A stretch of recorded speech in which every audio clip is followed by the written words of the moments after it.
Aujourd'hui, je voulais aller filmer les marchés. Je voulais commencer une série sur les marchés nocturnes en commençant par Jot Fairs, que je trouve qu'il y a un endroit, même si c'est touristique, finalement c'est sympa à voir.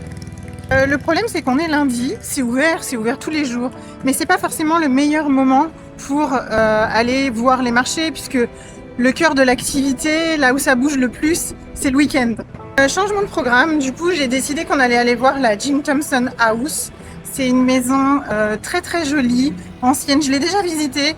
J'avais beaucoup aimé, surtout la partie jardin, évidemment. Je vous montre ça dans un instant.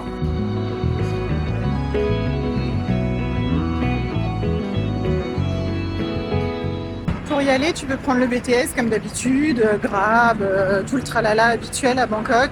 Mais tu peux aussi y aller par le bateau. C'est très sympa parce que ça fait une petite promenade en même temps. Le problème, c'est que la saison des pluies commence à Bangkok. J'ai pas pris de parapluie, évidemment. J'ai toujours pas assimilé qu'il faut que je sorte avec un parapluie. Donc à chaque fois, je me fais avoir et je finis trempée non-stop. Et je vois déjà les nuages arriver. Pour y aller en bateau, c'est pas toujours très bien indiqué. Google Maps ne référencie pas vraiment les parcours. Tu vois les arrêts. L'arrêt le plus proche, c'est Sapan Watchang. Mais honnêtement, il vaut mieux chercher des cartes sur Google ou ce genre de choses. Ça sera beaucoup plus utile. Les trajets sont surtout utilisés par les Thaïs, pas beaucoup par les touristes qui font plus confiance au MRT et au BTS. D'autant plus que les équipages à bord du bateau ne parlent pas anglais, donc si tu sais pas trop où tu vas et si tu leur indiques pas à quel arrêt tu souhaites aller, ils te vendront pas forcément le bon ticket. Même si c'est des demi-trajets, on te vend le trajet jusqu'à telle station, etc. C'est pas très difficile, mais tu peux quand même te perdre. Moi, je prends le bateau à Asok Pier, qui est à côté de Phetchaburi. Mais il y a plein d'arrêts un peu partout le long du Klong. Et des fois, finalement, les hôtels ou les condos sont plus proches d'un arrêt de bateau que d'un arrêt de MRT et de BTS. Et on n'a pas toujours le réflexe d'utiliser ce moyen de transport. Il faut y penser.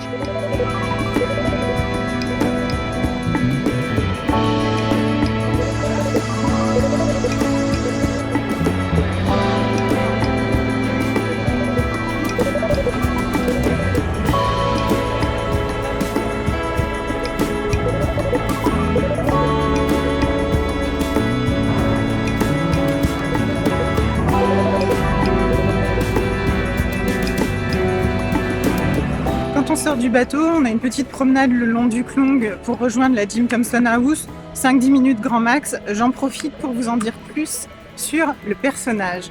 Donc Jim Thompson, à la base, il a une formation d'architecte. Il s'enrôle dans l'armée au moment de la Seconde Guerre mondiale. Il travaille pour les services secrets. Et à la fin de la Seconde Guerre mondiale, il a un coup de cœur pour la Thaïlande, il s'installe ici. Je sais pas trop comment, il en vient à se lancer dans le commerce de la soie. À l'époque, la soie c'est has-been, c'est en total déclin. Il relance cette économie, ça marche très très bien. Et comme il est architecte et passionné d'art, il en profite pour construire cette grande maison qu'on va aller voir, où il collectionne énormément d'art, majoritairement de l'art asiatique. C'est très joli à l'intérieur, évidemment, il avait bon goût. Mais ce qui en fait un lieu exceptionnel, c'est qu'au-delà de la beauté de la maison et du jardin, surtout, il avait un jardinier ou des jardiniers, j'imagine qu'il y en avait même plusieurs pour entretenir la chose. Mais en tout cas, il faisait vraiment un travail exceptionnel. C'est très très joli. Et donc un jour, ce fameux Jim, il part en vacances chez des amis en Malaisie. Et après le déjeuner, il décide d'aller faire petite balade digestive dans la jungle et il disparaît. Il disparaît, on le retrouve jamais, ni le corps, ni aucun indice, rien. À ce moment-là, on peut penser à un accident, toutes les théories sont permises. Ce qui rend la chose un peu étrange, c'est que sa seule et unique sœur est assassinée aux États-Unis peu de temps après son décès. Est-ce que c'est un règlement de compte? Est-ce que c'est une bagarre pour l'héritage? Est-ce que du fait de ses activités dans les services secrets pendant la guerre, est-ce qu'il avait gardé des liens et qu'il avait des infos compromettantes? On ne saura jamais. Le dossier n'a jamais été déclassifié par les États-Unis, donc ça reste encore un mystère aujourd'hui. Et justement, ils en jouent à fond ici, parce que le mystère attire, tout le monde a sa théorie. Bon, évidemment, depuis le temps, on se doute qu'il est mort, là, il n'y a plus aucune autre solution.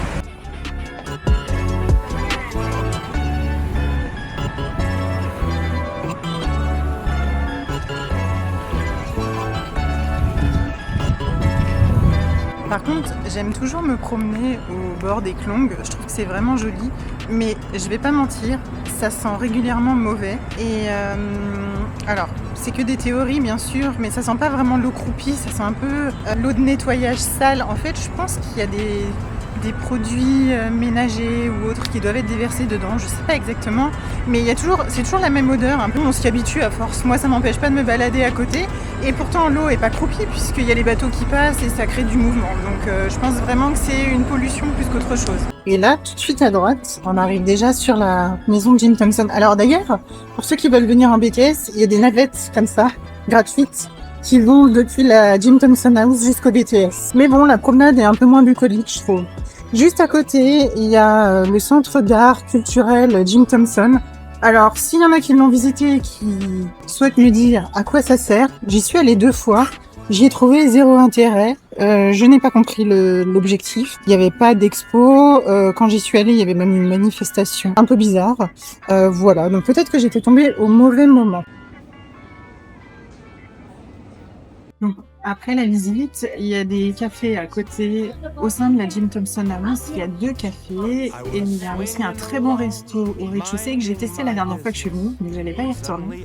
Mais au 2e étage, il y a le OSS Bar qui joue à fond la carte de l'espion, etc. Donc tous les cocktails ont des noms d'opérations d'espionnage, etc. Moi, j'ai pris la Gin Pinto Box. En fait, c'est un petit assortiment de bouchées salées et sucrées. Alors, c'est pour 1 à 2 personnes. Je pense plus que c'est pour 2 parce que là, c'est l'heure du goûter et donc ça fait un peu beaucoup pour moi. Mais bon, je vais goûter. J'ai pas tout compris au détail exact de ce que c'était. Mais il y a des petits bouchées individuelles à gober en une fois. Alors, j'espère que c'est pas trop pimenté. Je vois déjà un morceau de piment. Je vais enlever le rouge, c'est plus prudent.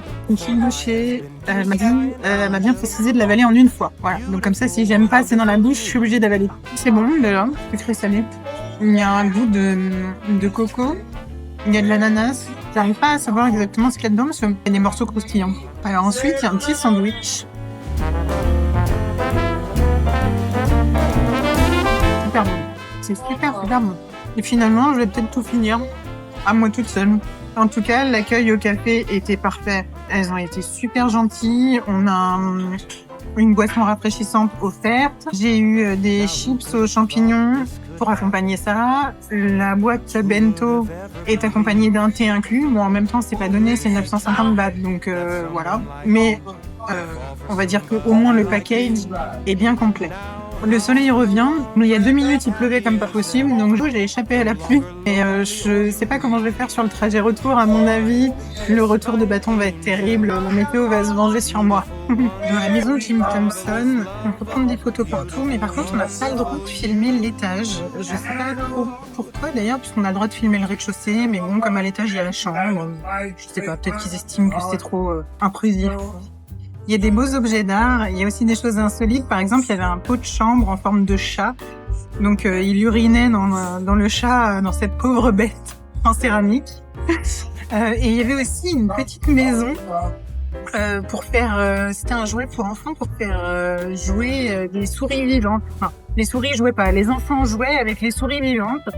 Les mettre dedans et ça faisait comme un petit labyrinthe et donc c'était un peu original, j'avais jamais vu un objet comme ça. Après beaucoup d'art classique on va dire, de la céramique, de la porcelaine, de la soie évidemment, des objets en bois, des sculptures. Alors ironie du sort quand même, pendant la visite il nous explique que le pauvre Jim Thompson, quand sa maison a fini d'être assemblée, on va dire, pas vraiment construite, puisque c'était des maisons déjà assemblées qu'il a collées ensemble.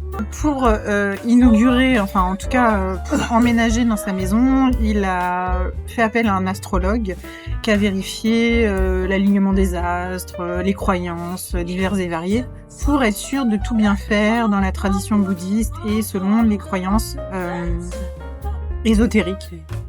Et donc, on voit le fameux calendrier pendant la visite, le calendrier des astres, qui était censé bénir la maison. Bon, pour le coup, c'est raté, la bénédiction. Enfin, la maison, finalement, elle est bénie, puisqu'elle existe encore, mais l'habitant, un peu moins.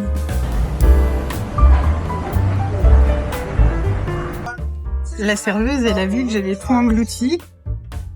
Elle m'a ramené une petite assiette en plus, elle est trop chou, c'est trop gentil. Franchement, ils sont adorables. Le staff, j'ai rien à dire. Venez ici, vous serez chouchoutés comme jamais. Les Thaïs sont connus pour être super accueillants, gentils, souriants. Mais là, vraiment, ils prennent soin de moi.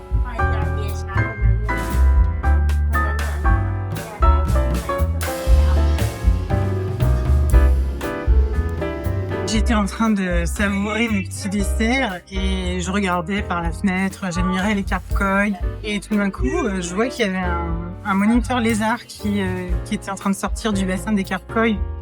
Donc j'en parlais avec la serveuse, je me suis dit mais il est allé faire un festin, il est allé les manger ou quoi? Et en fait non, elle m'a dit qu'il habite ici, ils lui ont même donné un prénom, Mister je sais pas quoi. Et effectivement, il a fait un tour dans le jardin. Et il est revenu sauter dans le bassin, comme si de rien n'était. Voilà, c'est rigolo d'avoir un moniteur lézard de compagnie. Finalement, je vais peut-être prendre ça à la maison pour mettre dans mon salon. Ce sera original. Voilà, la maison Jim Thompson ferme, elle ferme à 17h, mais le bar et le restaurant restent ouverts jusque tard.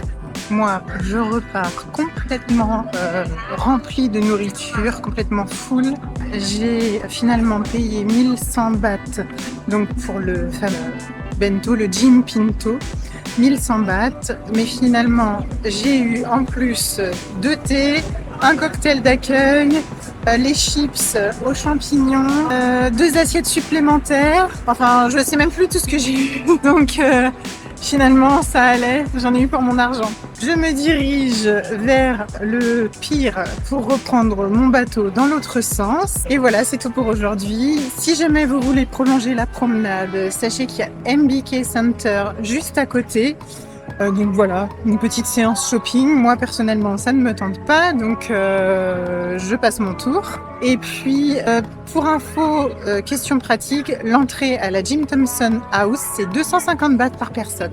Voilà, à très vite.